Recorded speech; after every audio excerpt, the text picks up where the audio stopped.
The peculiar series of events I'm about to recount transpired during my senior year of high school in our close-knit neighborhood. Ours was a cozy enclave where neighbors knew each other well, even if we didn't organize grand block parties. To the left of us lived a young couple, their dogs providing the neighborhood's nighttime soundtrack. Just across the street resided an elderly lady who had recently lost her husband, but she always greeted us with a warm smile. On our right were our closest neighbors, a family with 3 kids, 2 of them my age. We knew everyone on our block and occasionally coordinated neighborhood events during holidays, like Halloween.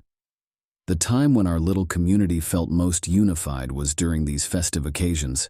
Unfortunately, this camaraderie took a hit when Paul, our neighbor to the right, brought the disheartening news that they would be moving away.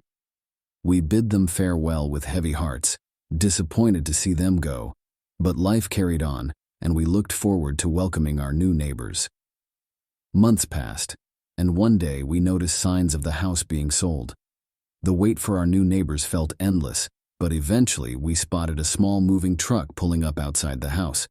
Although we didn't see the neighbor when the truck arrived, we assumed he'd been there for a while and focused on the excitement of new beginnings.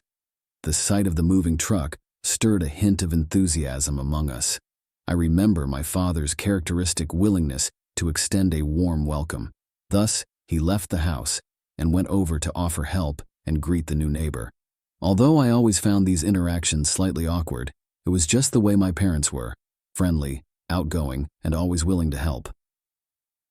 A mere 10 minutes passed before my father returned, slightly disappointed, saying, "He's an older man named Red, lives alone, but he seems nice enough." After helping him move a heavy couch into the house, my dad bid him goodbye. My father commented that Red didn't seem like the type to engage in casual conversations, so he didn't press it. We didn't have much more interaction with Red in the days that followed. As the calendar moved forward, so did the seasons: Halloween, Thanksgiving, Christmas, but he never decorated or participated in neighborhood events. Red kept to himself, and although he was there, I seldom saw him outside his house. Come February, things began to change, but not in a positive way. While the days started blending together, I was often aware of peculiar sounds at night. An unusual restlessness crept into our neighborhood.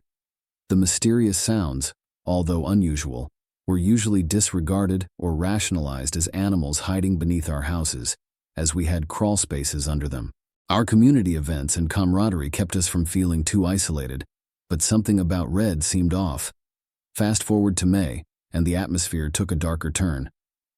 My parents had planned a short trip, leaving me to watch over the house.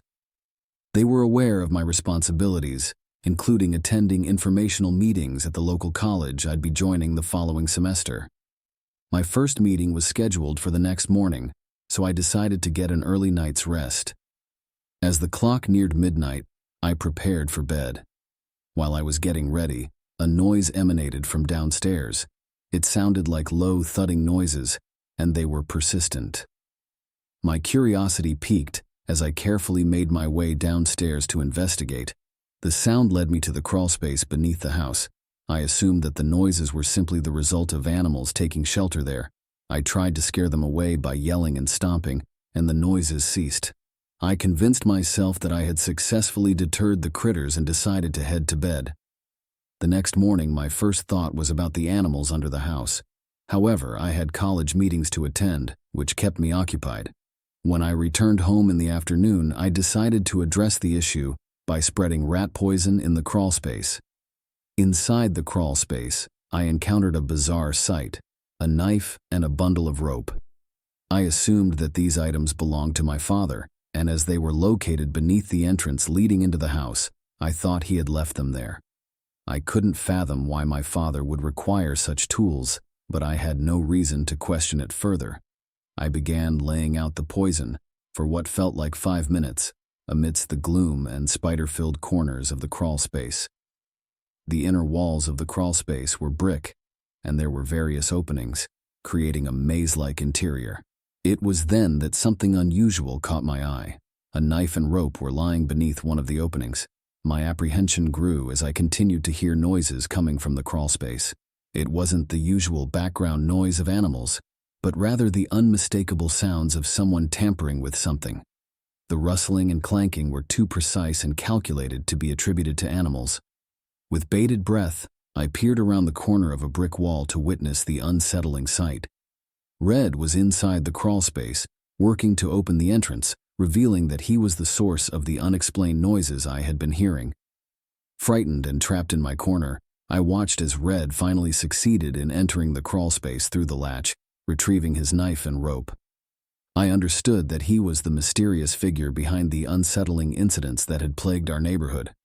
Huddled in the corner, I decided to remain still and quiet, waiting for an opportunity to escape unnoticed. But I knew that Red was coming for me, and the sense of dread intensified. As I watched Red move toward the house through the crawlspace entrance, I retreated even further into the corner, hoping to remain hidden. My only chance was to wait until he left the crawlspace, but my heart raced as the minutes dragged on. The tension finally broke as I heard the closet door above creak open.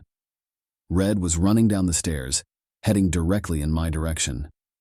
Realizing I couldn't afford to wait any longer, I made a daring escape from the crawlspace. I dashed out of the house without looking back, not stopping until I reached a friend's house down the street. At my friend's house, I recounted the harrowing ordeal, and they promptly called the police and my parents. I couldn't bring myself to return home for the next few days. The police confronted Red about the incident, and he admitted to entering our house, using the excuse that he had believed he heard someone inside. Despite his explanation, he was arrested, and I later learned that this incident wasn't his first brush with the law.